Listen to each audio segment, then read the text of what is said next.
T'as des gens qui tombent amoureux au début et qui effectivement ensuite tombent dans une forme de routine un peu dégueulasse où l'autre ne fait plus d'efforts, ou soi-même on fait moins d'efforts et effectivement il y a du mépris qui se crée et là il y a de l'éloignement. Et ça c'est pas propre au modèle et au début de relation. Mais t'as plein de gens qui, sans aller dans cet écueil, qui n'ont pas la passion du début et qui pourtant arrivent à construire quelque chose, qui n'ont jamais été des amants passionnément amoureux et qui pourtant arrivent à construire quelque chose Ça peut être très sain. de plus froid en apparence, mais de parfois plus solide.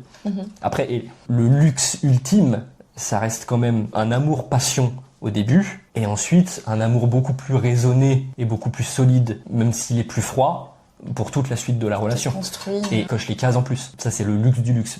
Et le problème, c'est que souvent, on a tendance à opposer les deux. On te dit, oui, attention à toi, si c'est la folie au début, love bombing, l'amour-passion, c'est dangereux, ça peut exploser. Il vaut mieux faire ça petit à petit, construire progressivement. Et souvent, on oppose les deux, mais on oublie que les deux peuvent se compléter. Et que ça peut être l'amour-passion fou du début, et ensuite se construire progressivement dans la longueur. C'est pas du tout opposé. Et c'est ce vers quoi on devrait tous, quand on a les moyens de le faire, tendre et chercher. Tu vois, c'est vraiment la relation amoureuse idéale.